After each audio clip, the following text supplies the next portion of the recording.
Astaghfirullah Rabbal baraya.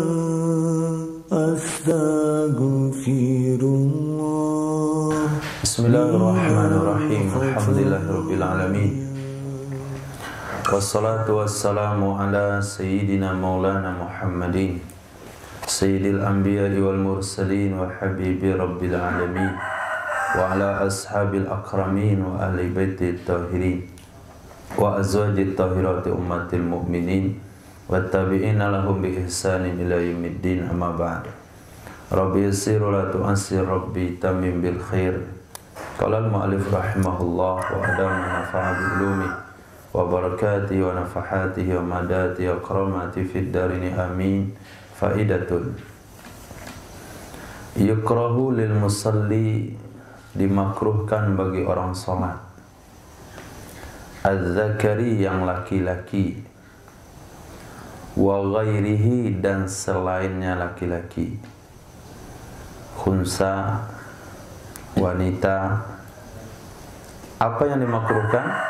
Tarku syai'in min sunanis salat, meninggalkan apapun dari sunnah-sunnah salat. Meninggalkan apapun dari sunnah-sunnah salat.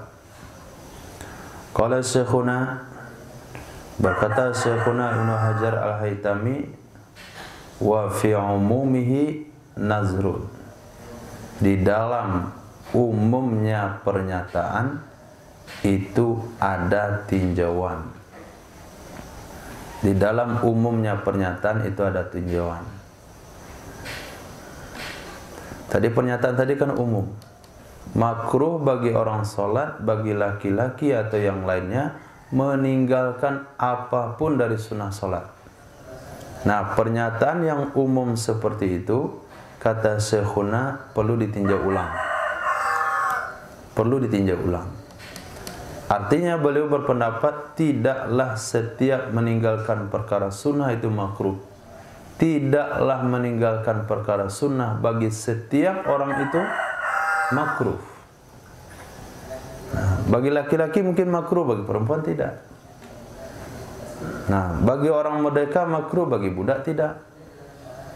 Yang ini makruh, yang itu tidak.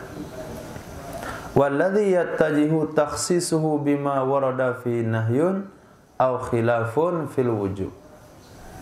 Pendapat yang kuat adalah mengkhususkannya makruh.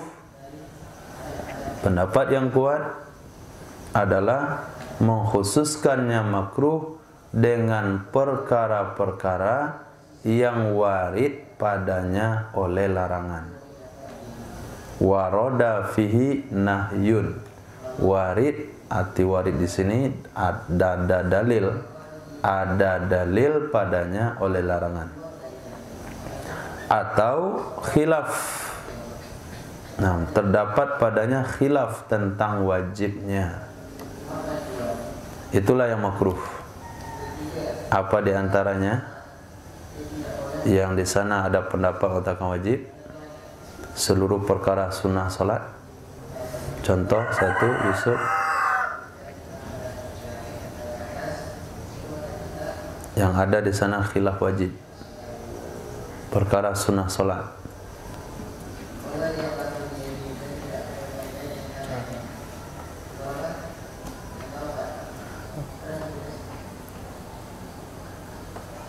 Rifki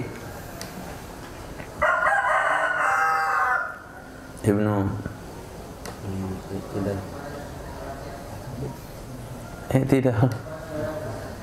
I'tidal tinggalkan. Mana caranya itu? Perkara sunnah salat yang ulama katakan itu wajib sebagiannya. Saya tidak rukun salat.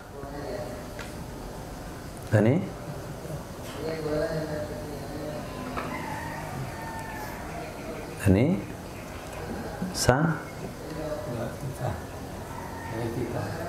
siapa bilang wajib? Iftitah. Ada belakang iftitah? Ada? Khurujan min khilafi man aujabahu, ada kalimat itu? Hah? Keluar pada perbedaan pendapat ulama yang mewajibkan doa iftitah.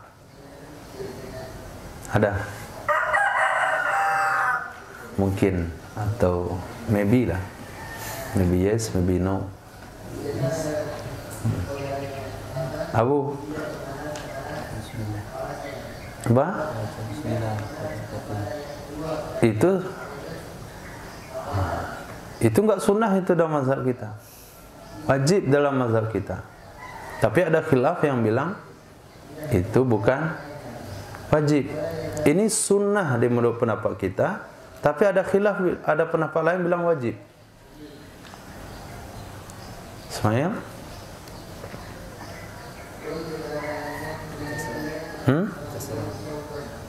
Baca surah.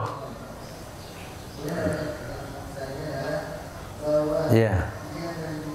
Baca surah. Astagfirullah.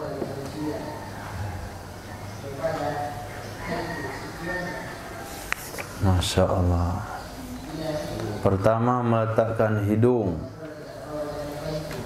Wa sunnah fi sujud wa u'amfin bali attaku li khabarin sahih wa min sama ukhtira wujubuh. Nah, dari karena dipilih wajibnya pendapat meletakkan hidung. Kemudian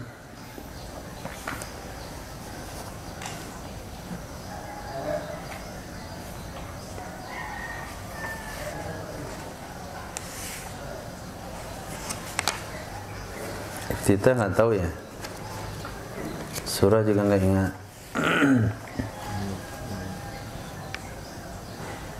Niat keluar dari sholat. Niat keluar dari sholat. Khurujan bi khilafi man aujabah. Karena ada ulama yang mewajibkannya niat keluar dari sholat.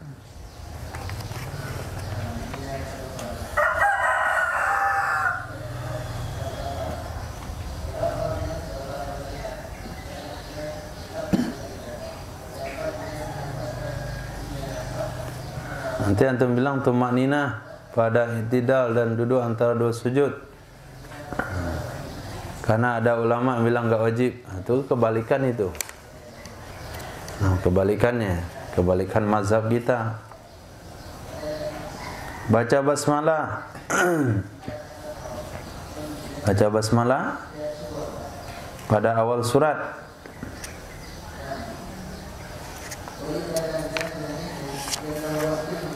Masuk.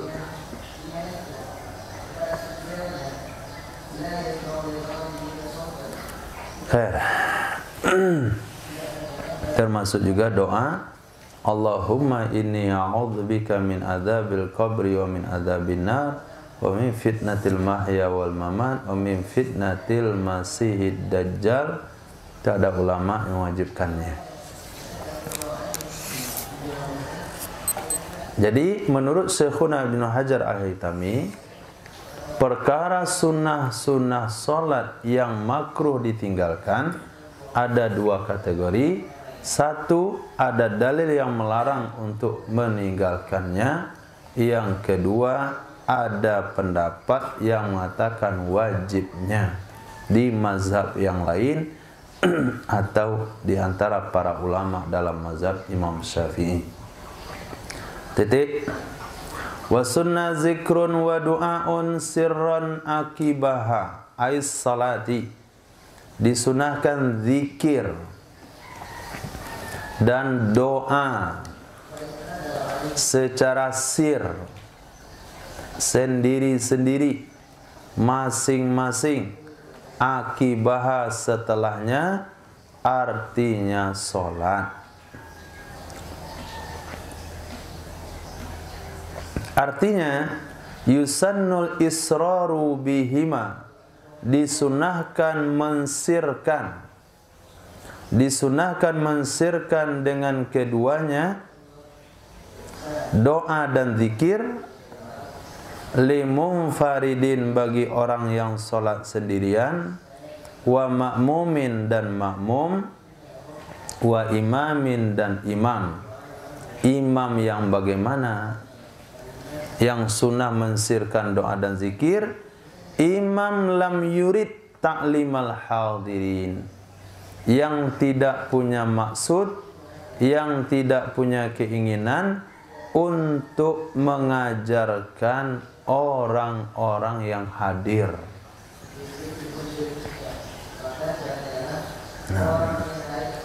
Wala ta'minahum, juga tidak punya keinginan mengaminkan mereka atau ucapan amin dari mereka, li du'aihi, bagi doanya imam, bi simaihi, dengan mendengarkannya doa.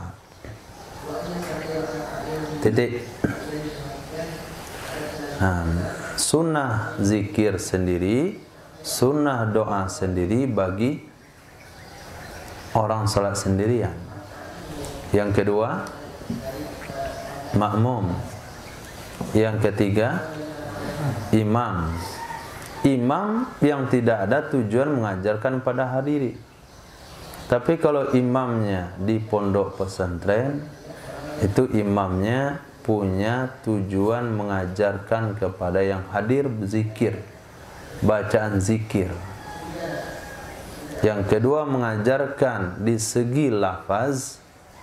Mereka katakan bisa saja dipanggil satu orang diajarin. Mengajarkan bukan hanya mengajarkan lafaz. Banyak yang sudah hafal lafaznya tapi tidak punya kebiasaan untuk berzikir. Maka pengajaran di sini bukan hanya pengajaran menghafalkan. Hafalkan 2 hari hafal mereka itu. 3 hari setoran hafal. Tapi tarbiyahnya bukan di situ. Tarbiyahnya adalah membiasakan diri dalam berzikir. Maka itu perlu setiap waktu. Kemudian kita pengen aminnya mereka. Amin daripada orang-orang yang belum berdosa. Amin daripada anak-anak yang masih kecil, yang di otak dia cuman makan dan main. Nggak ada kerisuan apapun. Nah, aminnya itu yang diinginkan. Maka di suatu masjid, kalau sekiranya jamaah dari masjid tersebut belum tahu cara zikir, apa yang dibaca waktu maghrib, apa yang dibaca waktu subuh, zuhur, asar, dan waktu salat yang lainnya, maka bagi seorang imam punya kewajiban mengajarkan. Apa buktinya? Jamaah sekarang tidak tahu zikir. Buktinya selepas dia salat, dia nggak tahu baca apa. Nggak tahu mau baca apa. Banyak yang pengen berzikir tapi nggak tahu mau baca apa. Apa yang dibaca lepas subuh? Nggak tahu. Kenapa? Karena tidak ada pengajaran lagi dari imam-imam masjid.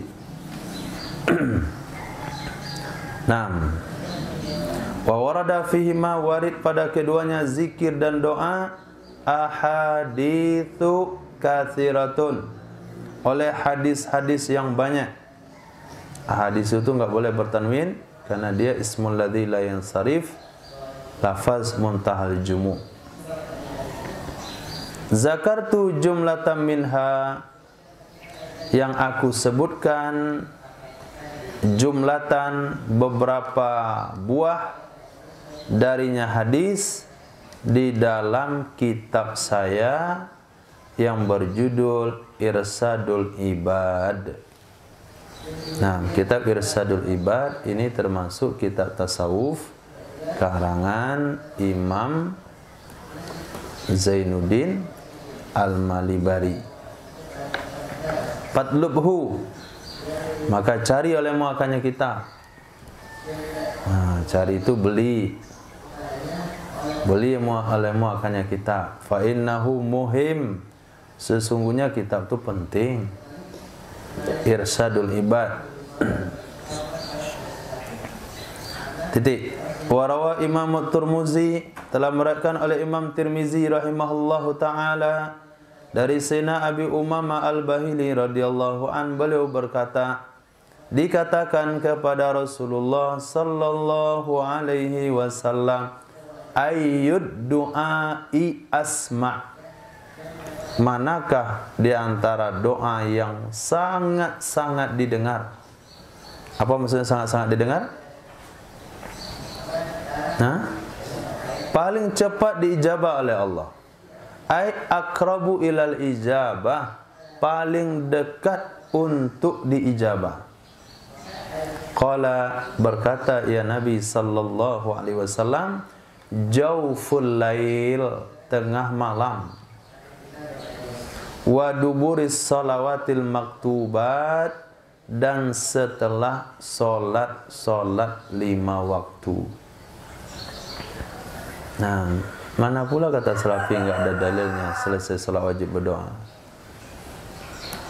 Hadis riwayat Imam At-Tirmizi, meriwayatkan oleh Syekhani Imam Bukhari dan Muslim dari Sayyidina Abi Musa Al-Asy'ari radhiyallahu anhu, beliau berkata, kunna ma'an nabi, kami dulu pernah bersama Nabi sallallahu alaihi wasallam.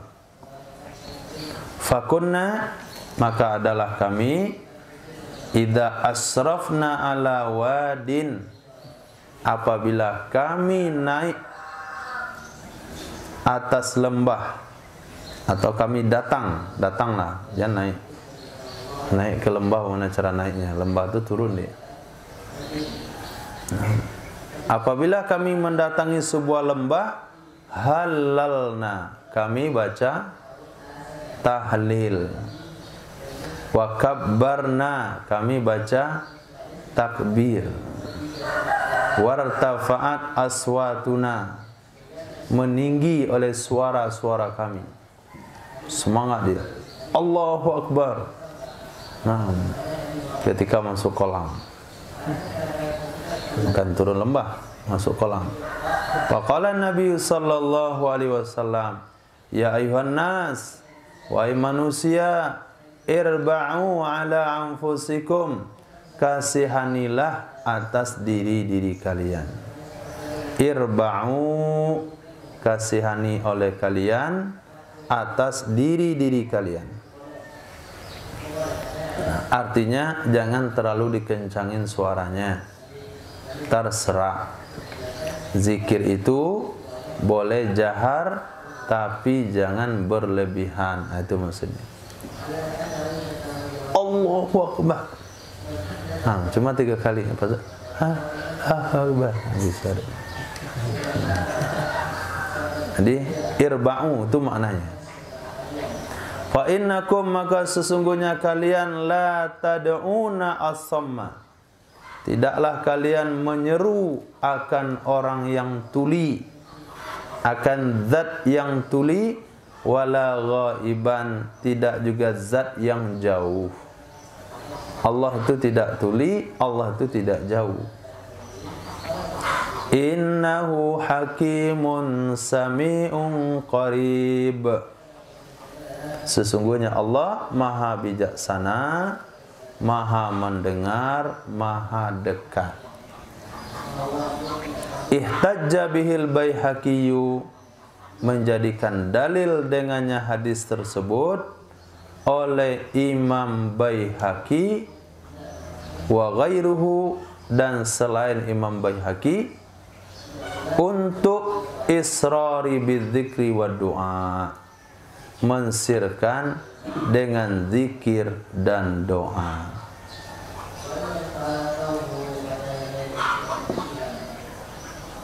Nah, mensirkan dengan zikir dan doa, itu dalilnya. Dari hadis itu diambil dalil oleh Imam Baihaqi, itulah dalil sir, zikir dan doa. Berkata Imam Syafi'i rahimahullahu ta'ala di dalam kitab Imam Syafi'i, karena melihat jasa ibu beliau ketika suami telah meninggal dunia, sang ibu tidak mau menikah, padahal masih ada paman Imam Syafi'i yang kaya raya yang mau menikahi ibu Imam Syafi'i, tapi ibu Imam Syafi'i enggak mau. Dia akan besarkan anaknya, akan habiskan waktunya supaya anak ini taklim, belajar jadi ulama besar. karena saking besarnya peranan ibu di situ, maka sebagai khidmat, sebagai penghormatan kepada sang ibu, beliau karang sebuah kitab yang diberi nama dengan sang ibu. Nah, kita bikin juga kita nanti sang ayah dan ibu, sang kakek misalnya, sang nenek. Siapa kira-kira yang punya, pokoknya semangatnya lebih, motivasinya tinggi. Kalau biaya kan biasa saja dari orang tua. Yang semangat lebih, pengharapan tinggi itu siapa gitu? Paling jos dia, paling semangat ngasih motivasi.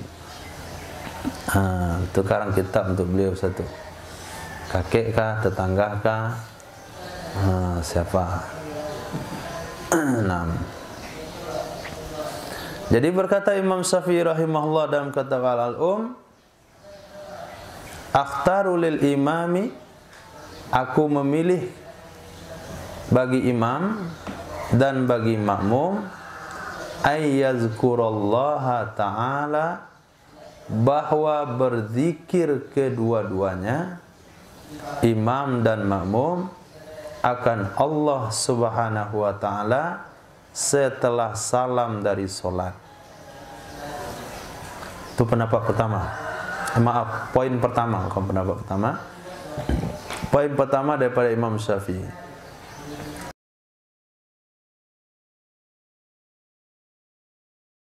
Imam dan makmum zikir selepas solat.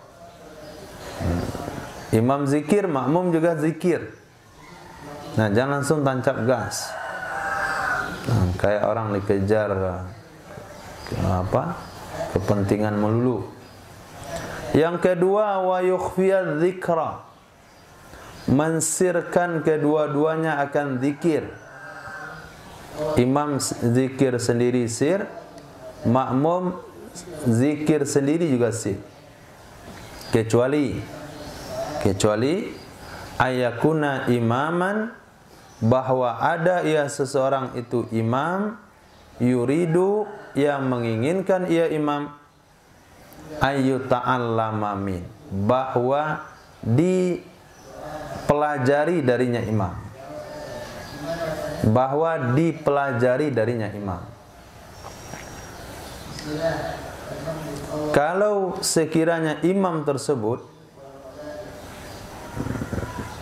punya keinginan supaya zikir yang dia ajarkan itu, zikir yang dia baca itu bisa dipelajari oleh jamaah, diikuti oleh jamaah, fayajhar, maka dia menjaharkan.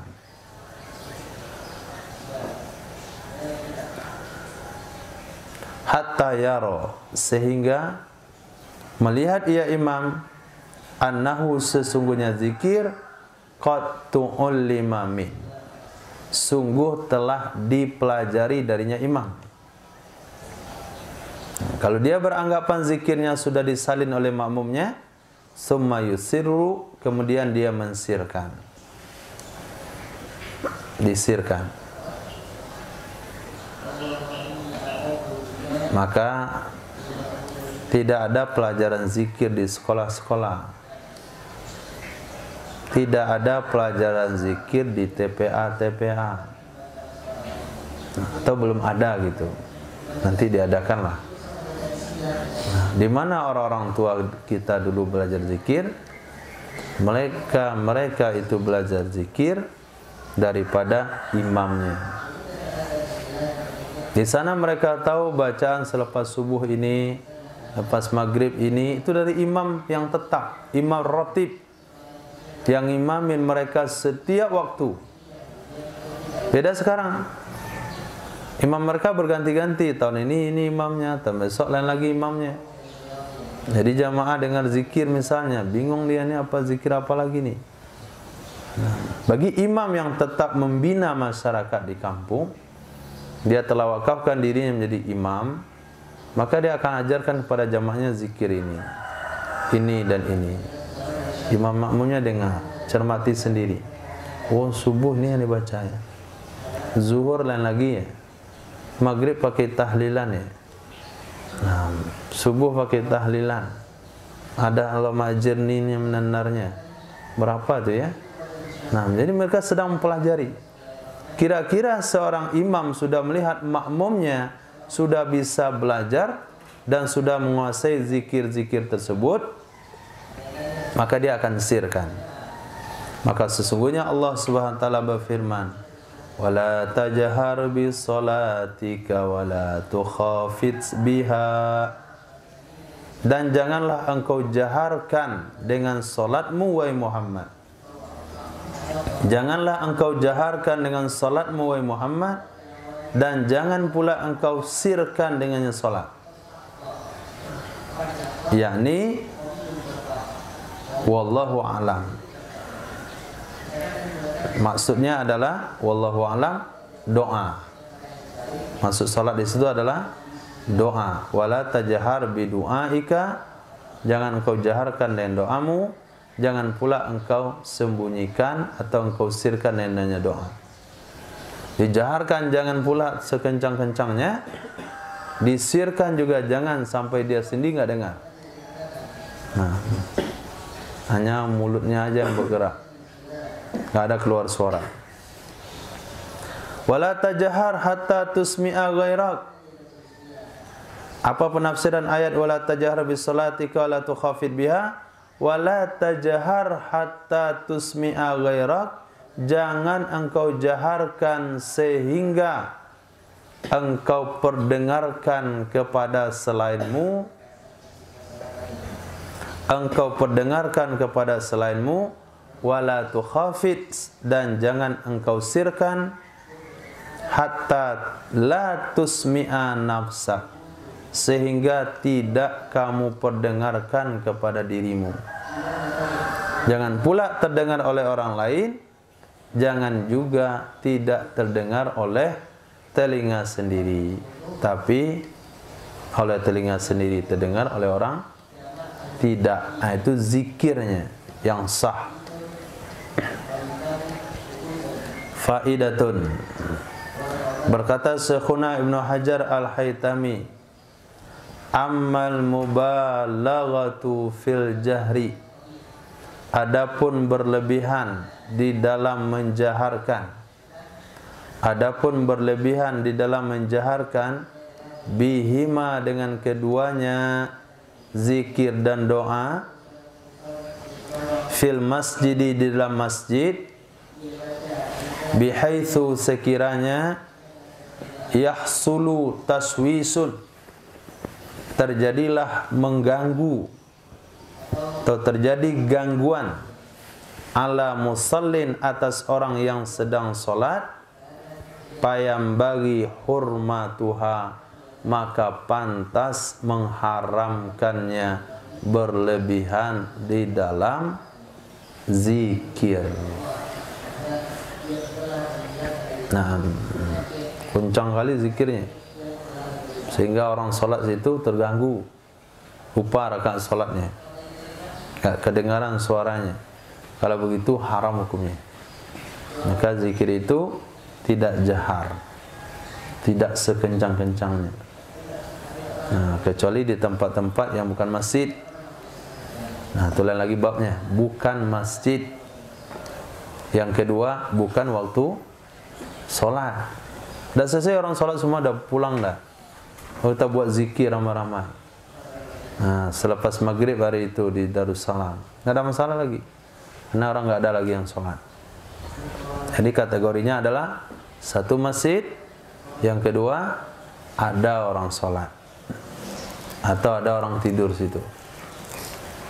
Nah, furu'un.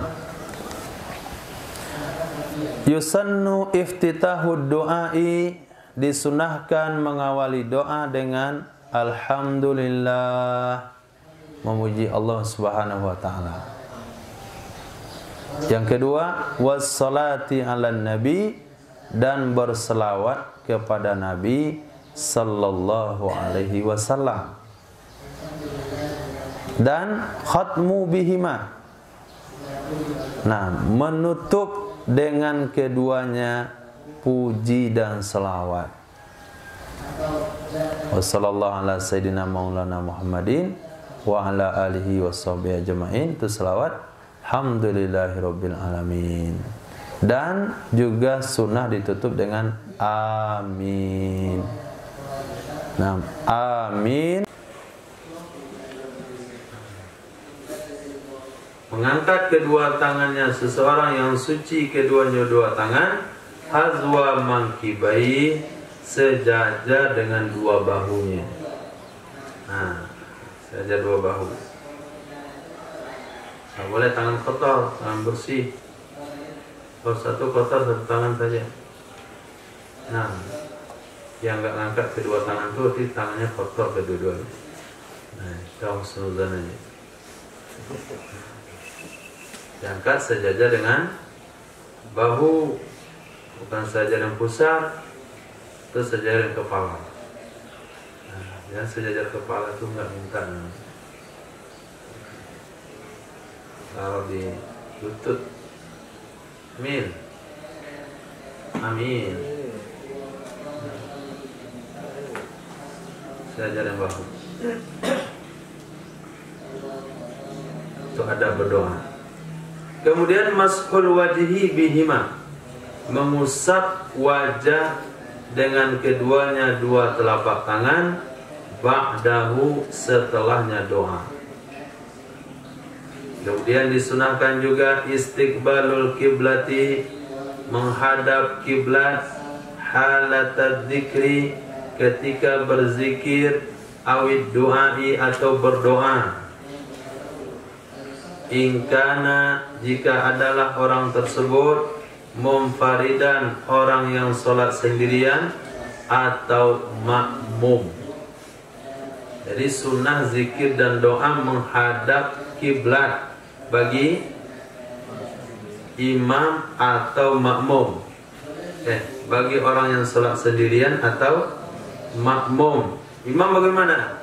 Ammal imamu, adapun imam, idza tarakal qiyama min musallahu, apabila dia meninggalkan berdiri, apabila dia meninggalkan berdiri dari tempat sholatnya,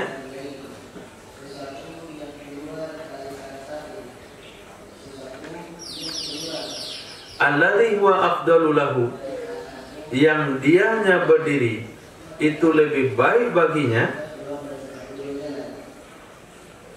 yang dianya berdiri itu lebih baik baginya, fal afdalu, maka yang lebih baik adalah ja'lu yaminihi ilal ma'mumin, memposisikan bagian kanannya ke makmum, wa yasarihi ilal kiblah, dan bagian kirinya ke kiblat.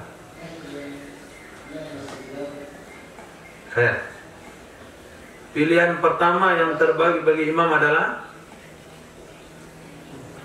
pilihan pertama yang terbaik bagi imam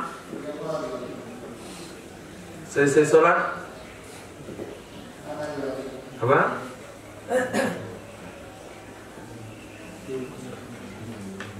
Berdiri meninggalkan tempat sholat. Berdiri, pergi cari tempat zikir yang lain. Ini kan ada sejadahnya nih. Turun dari sejadah itu. Mau berdiri kah, mau bergeser kah, mau apakah, yang penting pindah dari sejadah sholat itu. Kan besar mihrabnya. Saya ke kanan, saya ke kiri. Nah, yang kedua, kalau nggak bisa, karena sejadah kecil, ini ada dinding, ini ada mimbar, nah satu sejadah dari situ, nggak bisa geser kemana-mana. Maka dia berputar, memposisikan sebelah kanannya ke makmum, sebelah kirinya ke kiblat. Berkata Syekhuna Ibnu Hajar Al-Haytami, walaupun dalam baca doa. Yang kita lihat di lapangan bagaimana? Kalau sudah doa, dia membelakang ke makmum. Walaupun dalam baca doa, begitu juga posisinya. Wa insirafuhu la yunafi, berpalingnya seorang imam, beranjaknya seorang imam itu tidak menafikan sunnah zikir baginya imam aqbaha setelahnya sholat. Li'annahu, karena sesungguhnya imam ya ta'atta bihi, melakukan ia imam dengannya zikir fi mahallihil ladzi, pada tempatnya imam yang sarifu ilaih, yang berpaling ia imam ke nya tempat. Titik. Tapi kalau bagi makmum, ketika dia sudah beranjak dari tempat sholatnya, maka fadilah zikir itu sudah hilang. Nah, fadilah zikir dia selepas sholat itu hilang. Kalau bagi imam tidak. Kenapa tidak? Karena imam dianjurkan untuk pindah dari tempat sholatnya. Kenapa imam dianjurkan pindah dari tempat sholatnya? Karena makruh bagi makmum meninggalkan tempat sholat sebelum imam berpindah dari tempat sholat. Nah, di antara makmum ada yang punya kepentingan mendadak. Supaya makmum ini tidak terlibat kepada perkara makruh, maka imam berpindah lebih awal. Selesai salam kiri dan kanan. Kalau tidak ada tuntutan zikir maghrib dan subuh, maka dia berpindah lebih cepat supaya makmum nanti tidak terlibat kepada perkara makruh. Nah, begitu penting tanggung jawab seorang imam, supaya makmum selepas sholat pun dipikirkan bagaimana makmumnya ini tidak terlibat pada perkara makruh. Itu tanggung jawabnya. Lalu bagaimana kalian mengimami kami dengan cara makruh? Sholat pakai celana, lebih batik pendek lagi lengannya. Ketika dia sujud, nah, kadang-kala dia menampakkan salak medan. Mana itu? Kenapa kami dipaparkan dengan salak medan? Yang imam selepas sholat itu punya tanggung jawab masih. Bagaimana ya makmum saya nggak terlibat perkara makruh? Supaya makmum saya nggak terlibat perkara makruh, nah saya berpindah dulu, berpindah lebih awal. Nanti kalau makmum saya kebelet ke atau apa kan, dia tidak terlibat perkara makruh. Begitu imam bertanggung jawab. Lalu kenapa sampai-sampai dalam sholat pun kita masih diimami dengan perkara makruh, dengan celana isbal di bawah mata kaki misalnya, dan yang lain-lainnya. Maka Nabi bersabda, al-imamu domin, imam punya tanggung jawab. Nah, jadi bagaimana tanggung jawab imam? Pertama, selesai sholat, kalau dia punya waktu, punya tempat untuk berpindah, maka dia akan berpindah ke tempat tersebut. Kalau tidak, dia berpalingkan badannya, kanannya ke makmum, kirinya ke kiblat. Perpindahan seorang imam dari tempat sholatnya itu tidak menafikan, tidak menghilangkan kesunahan zikir bagi imam tersebut setelah sholat, karena sang imam akan melakukan zikir di tempat di mana dia berpindah ke tempat tersebut. Jadi wala yafutu bi fi'lir ratibati, dan tidak hilang ia kesunahan zikir dengan melakukan sunnah rawatib. Nah, dengan melakukan sunnah rawatib. Misalnya kita mau zikir lepas maghrib itu panjang sampai isya. Zikir kita mau kita panjangin, maka kita kerjakan setelah maghrib, langsung sunnah ba'diyah maghrib. Lepas itu kita akan berzikir sampai isya. Kita nggak mau potong zikir kita ini. Nah, itu tidak menghilangkan kesunahan zikir. Rawatib yang kita kerjakan setelah sholat wajib itu tidak menghilangkan kesunahan zikir selepas sholat. Titik. Wa innamal fa'itu bihi kamaluhu. Hanya saja yang hilang dengannya adalah kesempurnaannya zikir, tidak lainnya. Hanya saja yang hilang dengannya rawatib, kamaluhu, kesempurnaannya zikir, tidak yang lainnya. Namun tetap zikir selesai sholat lebih sempurna daripada kita sholat rawatib dulu baru zikir belakangan. Kerjakan dulu yang poin-poin yang penting-penting. Selesai doa, selesai yang penting, baru kita sholat ba'diyah. Selesai ba'diyah baru bikin zikir khusus sampai isya. Wa qadiyatu kalamihim husulu sawabiz dzikri wa in jahala makna.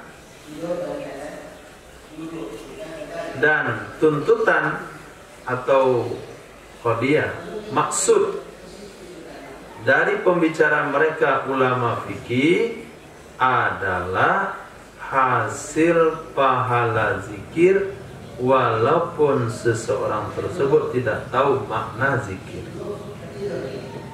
Hasil pahala zikir walaupun dia tidak tahu makna zikir. Subhanallah nggak tahu, alhamdulillah juga nggak tahu, cuman itu saja dia baca. Baca Allahumma ajirni minan nar 7 kali dia baca, tapi apa itu artinya nggak tahu dia, maka pahalanya tetap dapat. Wa nazara fihil Asnawi, memberikan kritikan padanya pernyataan tersebut oleh Imam Asnawi.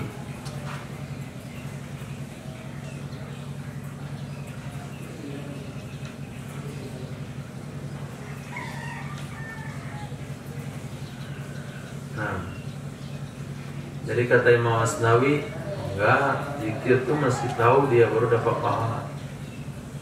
Kalau dia nggak tahu mana zikir nggak dapat pahala. Itu komentar Imam Asnawi. Masa subhanallah nggak tahu artinya? Dan sebentar aja belajar nih. Berapa sih zikir selepas sholat? Banyak sekali macamnya? Enggak, subhanallah 33 kali. Berarti subhanallah zikir. Subhanallah. Maha suci bagi Allah. Maha suci bagi Allah. Maha suci bagi Allah. Subhanallah, maha suci bagi Allah. Oke. Alhamdulillah. Allahu Akbar. La haula la quwata illa billah. La ilaha illallah. Jadi wajar apa pendapat Imam Asnawi itu? Hanya pendek saja memahami mana zikir. Tak perlu waktu lama. Allah maha suci bagi Allah. Allah maha suci bagi Allah. Wala ya'ti hadza fil Quran. Tidak datang ini kritikan pada Quran. Tidak datang ini kritikan pada Quran. Jadi kalau pada Quran sepakat ulama semuanya, tahu nggak tahu artinya, membacanya dapat pahala. Nah, jadi kritikan Imam Asnawi, la ya'ti hadza, tidak datang ini kritikan pada Al-Quran. Kenapa? Li ta'abbudi bilafzihi, karena sudah dinilai ibadah dengan lafaznya Quran. Karena sudah beribadah atau sudah dinilai ibadah dengan membaca lafaznya Quran. Fa usiba qari'uhu, maka diberi pahala orang yang membacanya Quran. Wa illam ya'rif maknahu, walaupun dia tidak tahu maknanya Quran. Alhamdulillah. Kalau untuk mendapatkan pahala baca Al-Quranul Karim mesti tahu maknanya, sungguh berat sekali. Kenapa? Karena Quran itu banyak, 30 juz. Susah untuk mengetahui makna semuanya. Bi khilafi dzikri, lain halnya dengan zikir. La budda an ya'rifahu.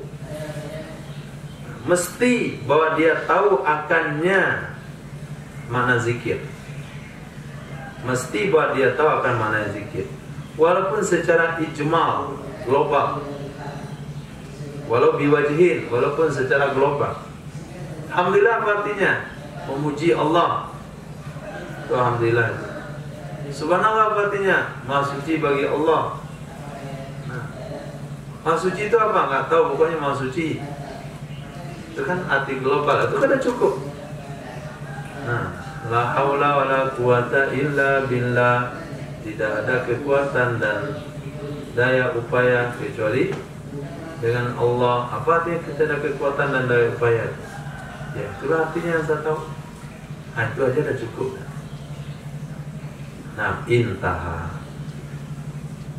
Jadi, wa yundabu ayyan takila, disunahkan bahwa berpindah ia seseorang li fardin untuk melakukan solat wajib, au naflin atau melakukan solat sunat, min maudhi'i solati, dari tempat solatnya seseorang. Kita melakukan qobliyah zuhur di masjid, selesai qobliyah zuhur, iqamah solat zuhur, kita cari lagi tempat lain. Selesai solat zuhur kita mau ba'diyah, kita cari lagi tempat lain. Kita melakukan solat duha di masjid 2 rakaat, 2 rakaat pertama satu tempat, 2 rakaat kedua geser ke kanan, 2 rakaat ketiga geser lagi. Nah, jadi duhanya itu 2 rakaat digeser-geser, berpindah-pindah tempat. Untuk apa gunanya berpindah-pindah tempat? Liyashhadalahu, supaya menjadi saksi baginya seseorang al-maudhi'u, oleh tempat tersebut. Supaya tempat itu menjadi saksi bagi dia di akhirat kelak. Bayangkan kalau setiap orang berbicara tentang diri dia, mana kira-kira itu? Nah, kata sejadah ini, dia orang rajin sholat, Allah. Ya Allah, dia orang rajin sholat. Kata sejadah sebelah, betul, dia orang rajin sholat. Pojok sana bilang, iya, dia rajin sholat. Jadi tempat-tempat itu ngomong dia rajin sholat.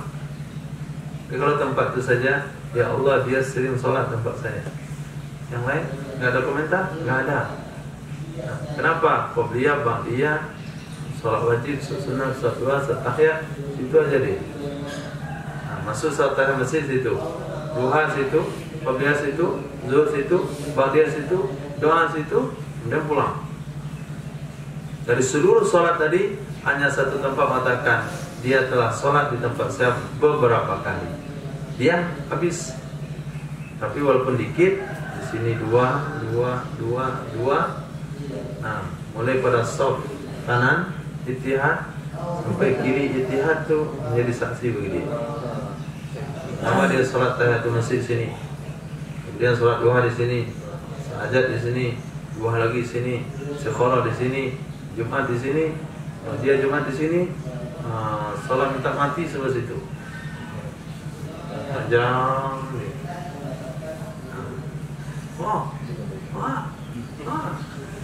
Banyak itu. Itu nanti keseruannya di akhirat. Orang semua bilang, kenapa? Semua ngomong tentang dia. Dia sholat 2 rakaat di tempat saya. Itulah amalan Habib Abdullah ibni Alawi Haddad. Beliau tahajud setiap malam di setiap masjid di kampungnya. Nah, jadi selama semalam itu sekian masjid yang akan menjadi saksi. Bayangkan mana mewahnya hidupnya di akhirat, tersohornya dia, karena banyak tempat-tempat yang ngomong untuk menjadi saksi atas ibadah dia. Nah, maka kalau buat maksiat itu satu tempat aja. Ya Allah, dia buat maksiat tempat saya, yang lain diam. Tapi kalau seluruh tempat dia buat maksiat, situ buat, bingung dia ntar. Tempat saya juga buat maksiat dia. Tempat saya juga. Nah, tempat saya dia mencuri juga. Kelanglah muka dia itu. Duduk kepala dia, duduk lagi. Saking banyaknya yang menjadikan pernyataan dia buat maksiat. Haitsu lam tu'aridhu fadilatun. Sekiranya tidak bertentangan akannya oleh fadilah. Tidak bertentangan akannya oleh fadilah, nahwa safi awal, seperti saf pertama. Nah, itu kamera masih hidup.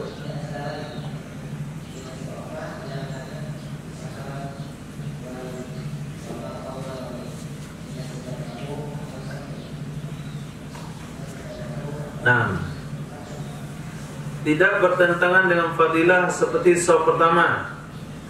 Apa maksudnya bertentangan dengan fadilah seperti saf pertama? Kalau dia berpindah dari tempat tersebut, tempat pindah yang ada hanya saf kedua. Nah, kalau begitu adanya, itu jangan pindah.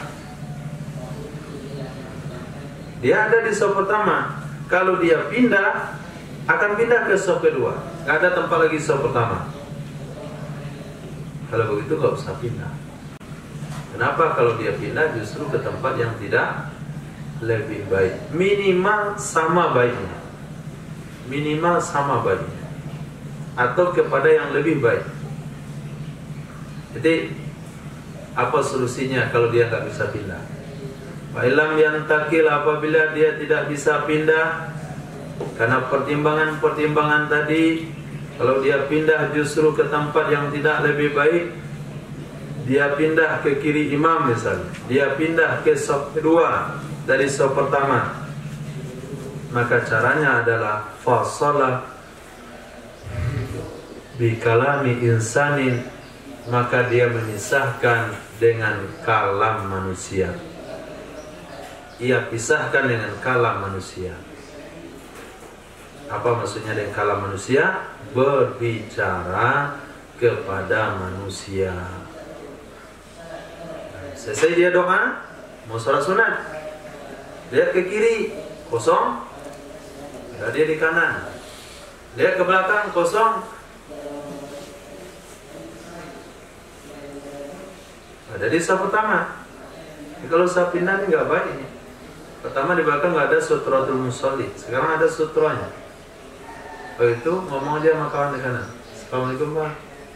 Salam dari mana? Tanjung Ampalo. Oh, Tanjung Ampalo. Nah, sepupu dari saudara ketiga kakek nenek saya itu dari Tanjung Ampalo. Kita ke saudara.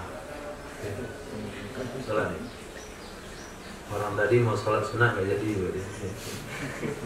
padahal juga nggak boleh hukumnya. Pikir-pikir siapa kakek saudara ketiga nenek saya, aneh orang ngomong itu Assalamualaikum terus saya telah. Nah, itu kalamin insan ya, dipisahkan dengan kalam, bicara dengan orang lain. Titik wan naflu li ghairil mu'takifi fi baiti afdalu. Salat sunat bagi selain orang iktikaf, bagi selain orang yang sedang iktikaf di rumahnya lebih baik. Nah, salat sunat di rumah lebih baik bagi orang yang tidak sedang iktikaf. Syaratnya apa?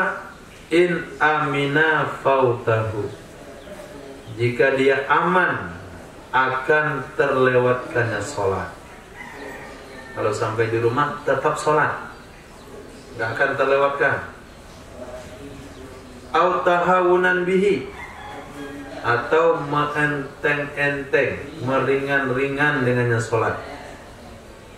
Kalau di masjid dia sholat, itu cukup doa iftitahnya, cukup surahnya, bahkan parakan sholatnya. Kalau sampai di rumah korting 2 rakaat. Nah, kalau demikian adanya, tetap sholat sunnah itu di masjid lebih baik. Begitu juga qobliyah, sholat qobliyah misalnya. Kalau dia bikin qobliyah di rumah, bakalan terlambat sholat wajibnya. Kenapa? Karena jedahnya sedikit, atau jarak rumah dia di masjid sangat jauh. Maka kalau demikian berarti qobliyah lebih baik di masjid.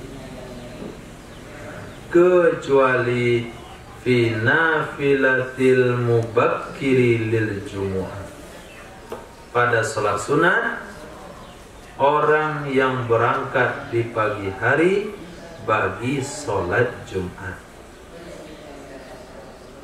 Orang yang berangkat di pagi hari bagi sholat Jumat, dia mau lepas subuh itu berangkat Jumat, dia mandi sunat Jumat, pakai pakaian putih, ada sorban dan jubah, dan pakai parfum wangi, kemudian dia berangkat sholat Jumat di pagi hari. Akhirnya duhanya di masjid, qobliyah Jumat di masjid, itu nggak ada masalah.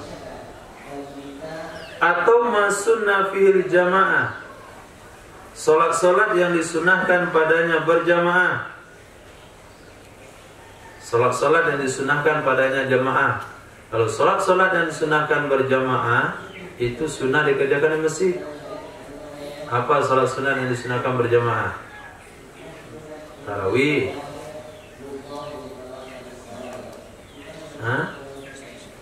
istisqa, gerhana, sholat id, sholat jenazah. Itu hukumnya apa? Sunnah.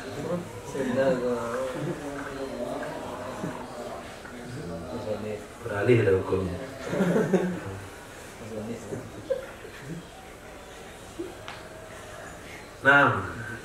Awarada fil masjid, atau warid, atau ada dalil di masjid. Sholat sunnah yang ada dalil sunnah dikerjakan di masjid. Contohnya duha.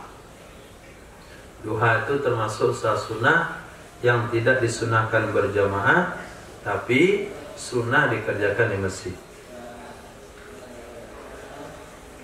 Wa ayyakuna intiqalul ma'mumi ba'da intiqali imami.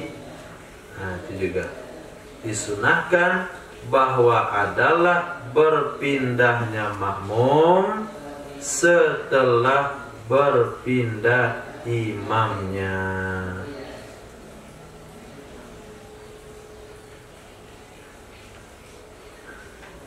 Disunahkan bahwa berpindah oleh makmum setelah berpindah oleh imamnya. Jangan makmum berangkat, berdiri, berpaling, balik, pulang sebelum imam berdiri dari sejadahnya.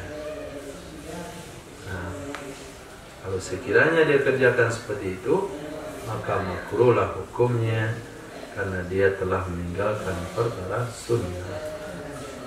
Nah, cukup, kita pindah ke sejarah.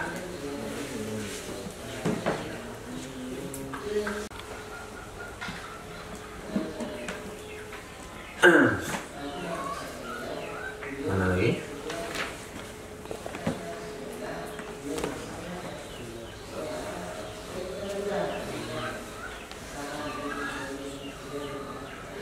Bismillahirrahmanirrahim.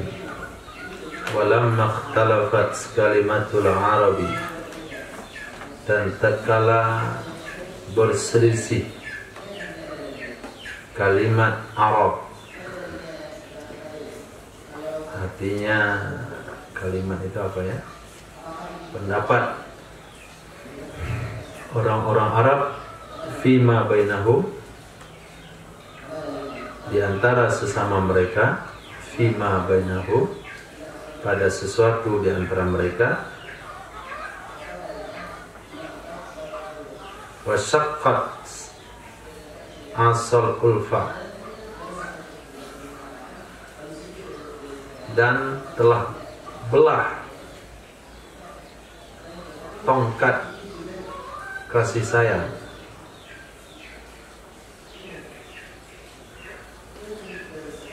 Telah belah tongkat kasih sayang. Halafu, nescaya mereka janji setia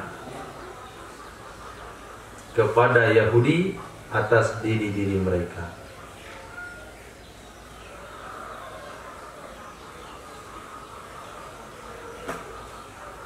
Artinya terjadi perpecahan, tidak seia sekata lagi. Minang bilang indak saciok ba ayam, indak sadancing ba basi. Artinya sudah terjadi perpecahan. Akhirnya kasih sayang, tongkat kasih sayang itu sudah patah. Akhirnya mereka janji setia dengan Yahudi, artinya melakukan kerjasama kesepakatan untuk membela kelompok masing-masing. Fahalafal Ausu Bani Quraizah, maka janji setialah suku Aus dengan Bani Quraizah, Yahudi Bani Quraizah. Itu sukunya orang Arab Madinah. Dan berjanji setia oleh suku Khazraj dengan Bani Nadir dan Bani Qainuqa. Wa akhirul ayyam, dan yang terakhir dari hari-hari bainahum sesama mereka adalah hari Bu'ats. Apa maksudnya hari terakhir? Hari terakhir perperangan. Akhirul ayyam, perperangan yang terakhir di antara mereka adalah perang Bu'ats. Qutila fihi aksaru ru'usaihim, dibunuh atau terbunuh pada hari tersebut kebanyakan dari pemimpin-pemimpin mereka. Banyak yang terbunuh.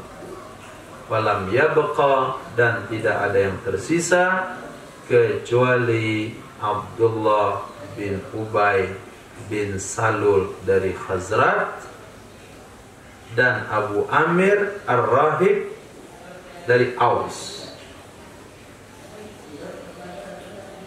Walidzalika, dan karena itu adalah Sayyidah Aisyah radhiyallahu ta'ala anha berkata, kana yaumu Bu'ats yauman qaddamahu Allahu li Rasulillah sallallahu alaihi wasallam. Adalah hari Bu'ats itu hari yang menyediakan akannya oleh Allah untuk Rasul sallallahu alaihi wasallam. Itu sengaja hari itu dibuat oleh Allah, diperuntukkan untuk Nabi Muhammad. Ketika Nabi Muhammad datang ke Madinah, ketika itu mengatur orang Madinah dalam lumayan gampang. Kenapa?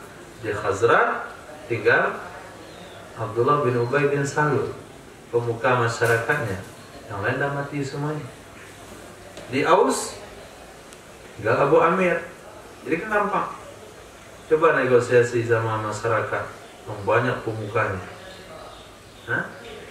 Datuk ni ngomong, Datuk Encik Mani, Datuk Encik Gagah, Datuk Kayo, Datuk Miskin, Datuk Hitam, Datuk Marajo. Nah, banyak datuk-datuknya. Ngomong dia satu persatu tuh, bagaimana dakwah kita? Mana dakwah kita itu? Nggak nyambung. banyak pepatah petitihnya, hanya perang terjadi Mu'az, mati semuanya, ini tinggal satu, ini tinggal satu.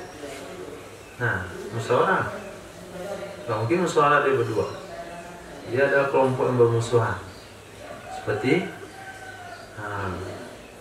ayam, seperti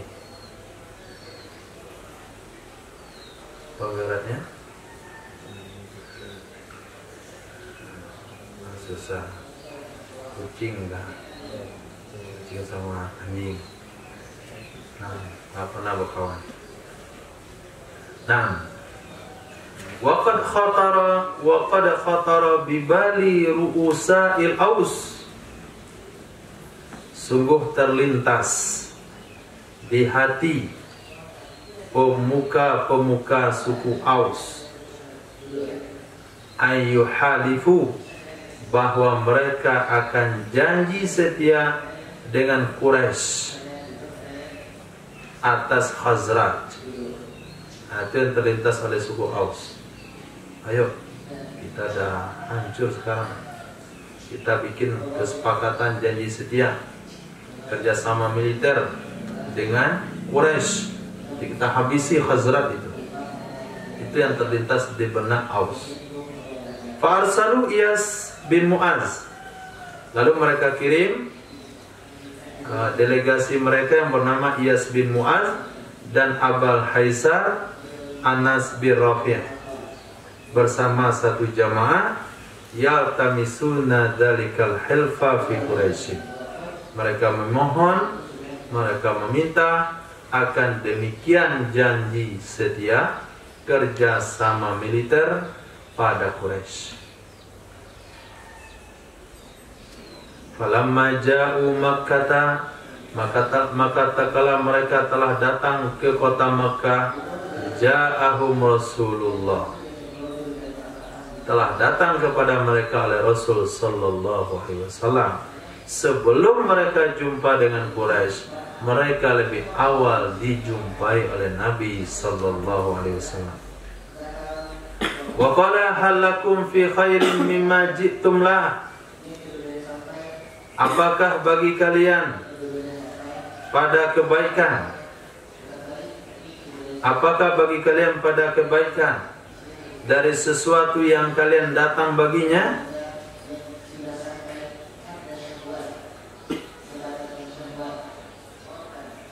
Nabi bertanya, apakah misi kebaikan yang kalian bawa atau yang kalian datang ke sini, ke Makkah di sini dari Madinah? Tujuan kebaikankah? Itu pertanyaan diajukan oleh Rasulullah. Tentu dalam hati mereka tidak kebaikan. Kami ingin bekerja sama dengan orang luar untuk memusuhi saudara kami sendiri. Nah, mereka kan dua bersaudara, nenek moyangnya dua bersaudara. Antu'minu billah, bahwa berimanlah kalian dengan Allah wahdah, satu-satunya Allah, wala tusyriku bihi syai'a, dan jangan kalian sekutukan dengannya Allah akan apapun. Wa qad arsalani Allahu ilan nasi kafatan, sungguh telah mengutus akan aku oleh Allah Subhanahu wa taala kepada manusia hal keadaan menyeluruh.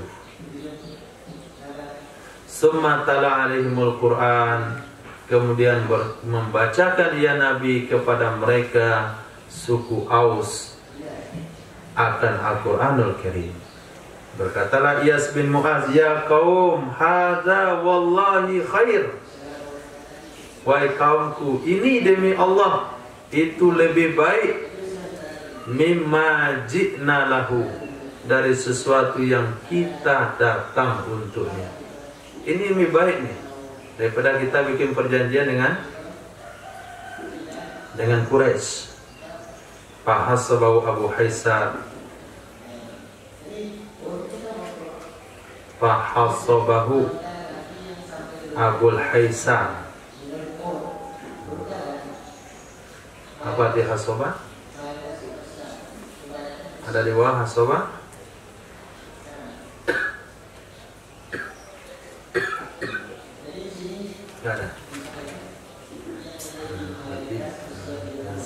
Insyaallah.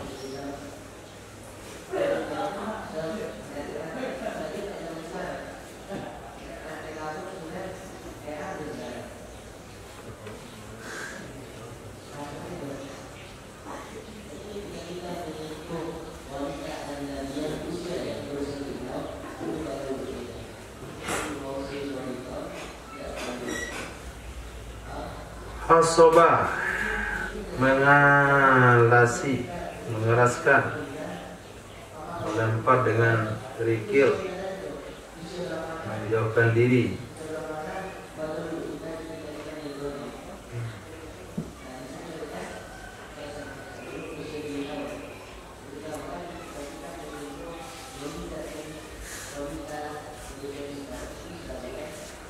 Hasabahu Abu Haisar,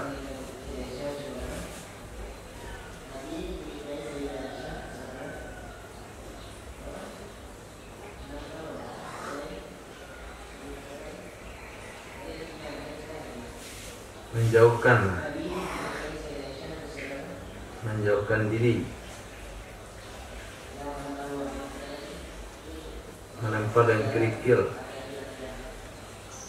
berpergian, mengembara. Melempar dengan kerikil ada juga, kayaknya nggak lagi melempar. Fahasabahu, maka menjauhkan akannya Nabi sallallahu alaihi wasallam Abu Haisar. Wa qala lahu, berkata Abu Haisar kepada Nabi, da'na min, biarkan kami dari kamu, biarkan kami dari kamu, artinya jangan ganggu kami.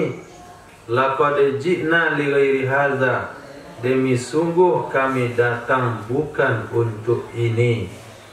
Pasakat, maka diam ia Nabi sallallahu alaihi wasallam.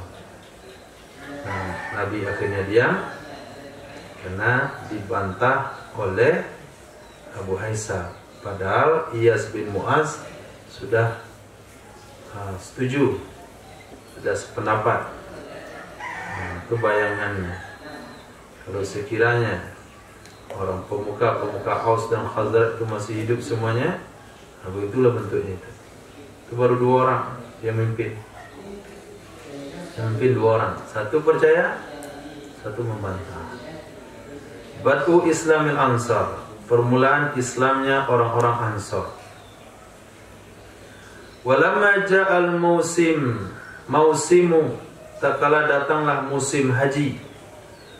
Ta'arrada Rasulullah, menawarkan diri oleh Rasul sallallahu alaihi wasallam, linafarin minhum, bagi sekelompok dari mereka, yabluguna sittah, yang mereka sampai jumlahnya 60 orang. 6 orang. Yabluguna sittah, mereka sampai jumlahnya 6 orang. Wa kulluhum minal Khazraj, seluruh mereka itu dari orang Khazraj. Siapa mereka? Sekelompok yang Nabi tawarkan dirinya kepada orang tersebut.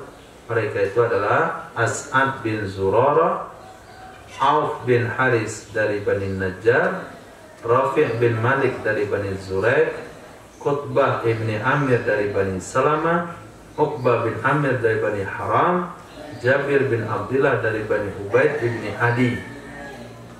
Itu 6 orang Ansor yang ada di satu kelompok di musim haji. Nabi menawarkan diri beliau, Nabi menawarkan agama kepada orang-orang tersebut. Wada'ahum ilal islami, mengajak ya Nabi akan mereka itu untuk masuk Islam.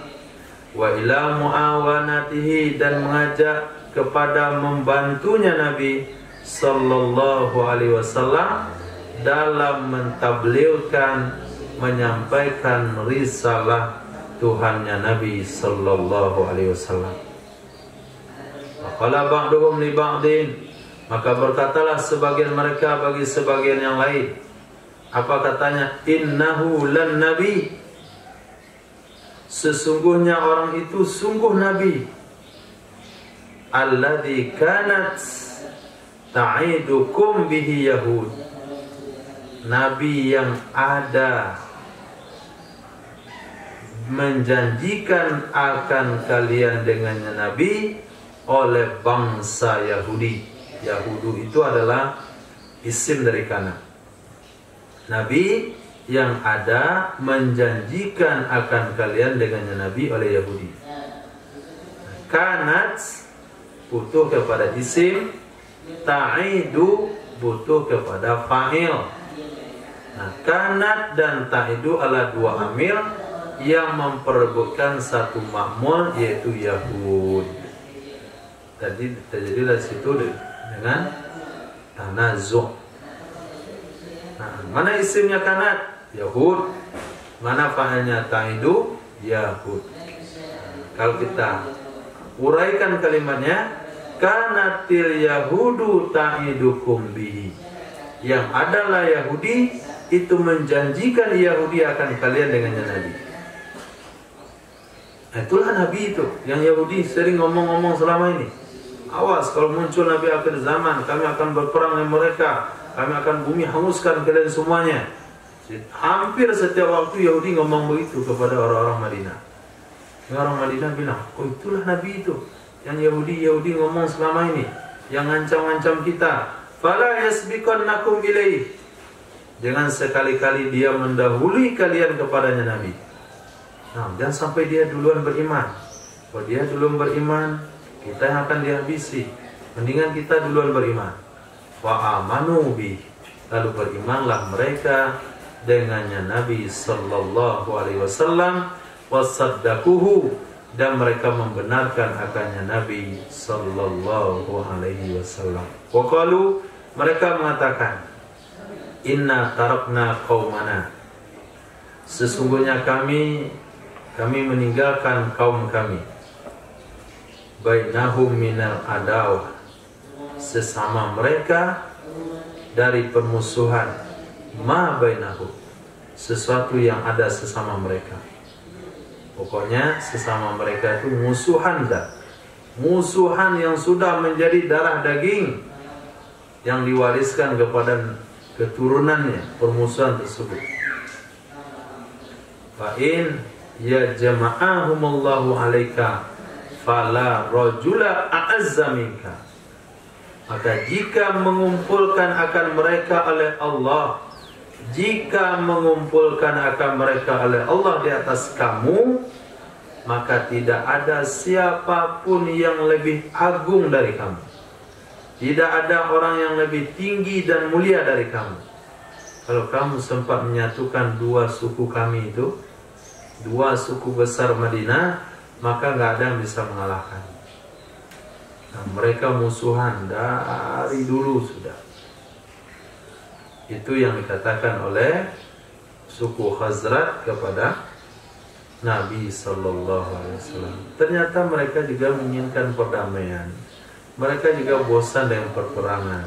Tapi ego untuk mengatakan damai lebih awal itu kan dikatakan kalah. Nah, kita damai aja ya. Nah, kalah kalian kan? Nah, dia nggak mau.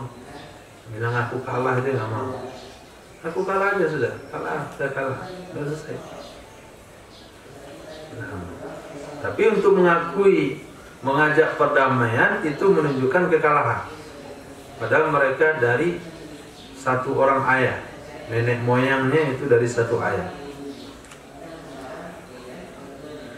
Wa wa'aduhu al-muqabalata fil mausimil muqbil, dan mereka menjanjikan akannya Nabi untuk bertemu pada musim yang akan datang. Nah, insyaallah tahun depan kami bawa orang lebih ramai lagi. Kami akan susun strategi dan kami akan pulang ke Madinah menyiapkan itu. Insyaallah tahun depan. Dan inilah dianya permulaan Islam bagi Arab Yasrib. Itu nama Madinah sebelum Madinah, namanya Yasrib.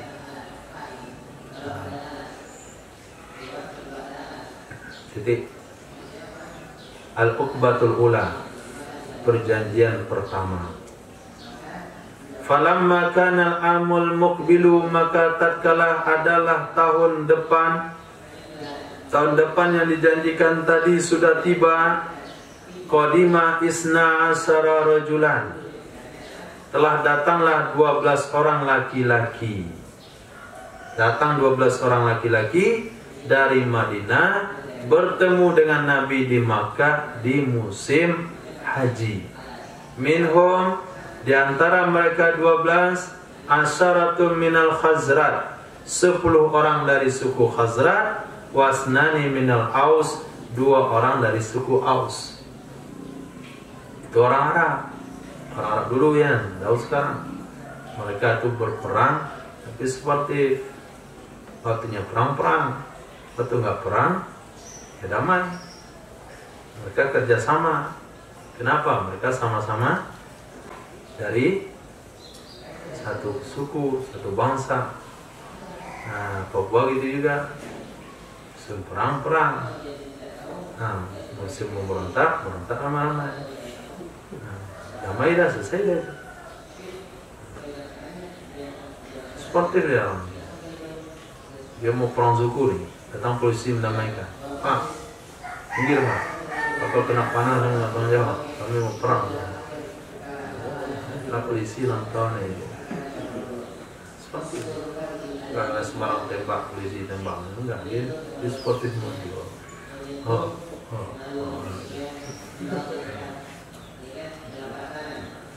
Selesai dia perang, balik lagi. Besok ulang lagi pagi ya.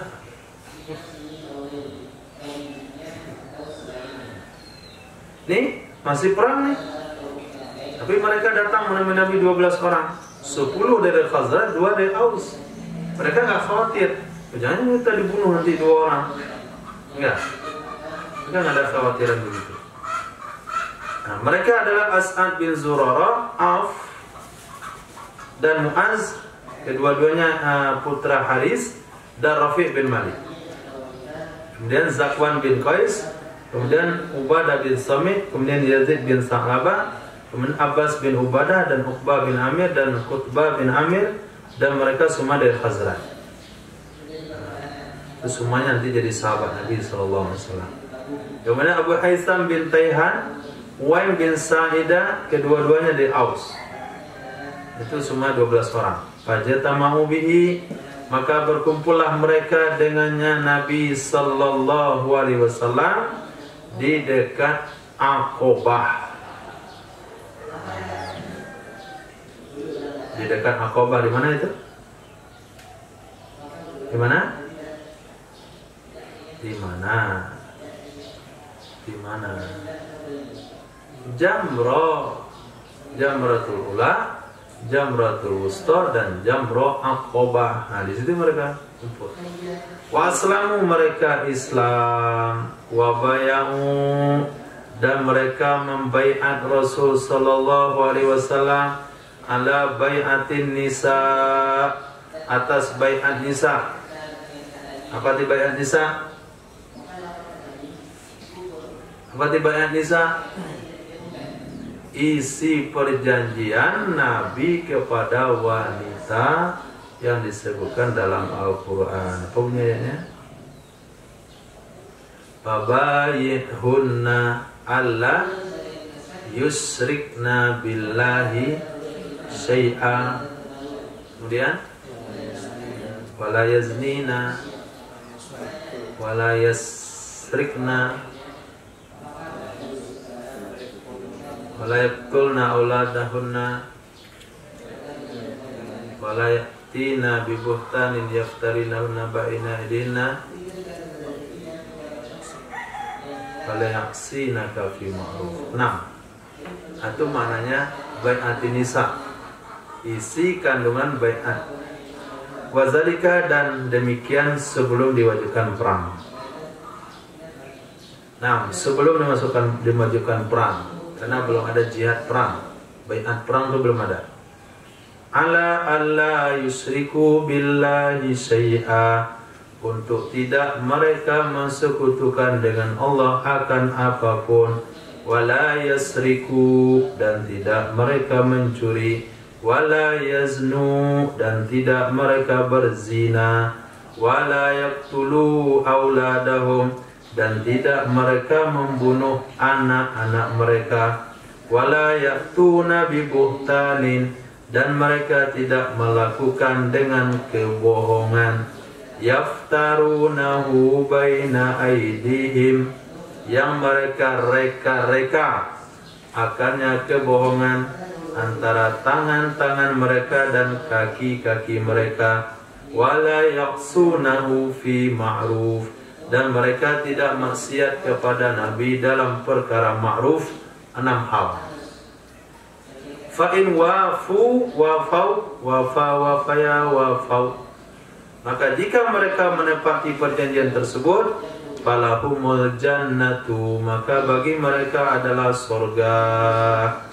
Wa in wasaw min dzalika syai'an, dan jika mereka curang dari demikian akan sesuatu, fa amruhum, maka urusan mereka diserahkan kepada Allah Azza wa Jalla.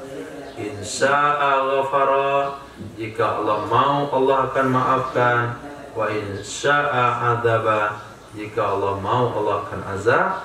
Inilah dia uqbatul ula, aqabatul ula, perjanjian pertama yang terjadi di Aqabah. Nah, sebutkan dari 6 isi Aqabatul ula. Nah, itu dia semuanya. Dikurangi 100. Subhanallah, subhanallah, Salantang Saudrata Wilayah Subhanallah Izzat yang Maisibun. Assalamualaikum warahmatullahi wabarakatuh.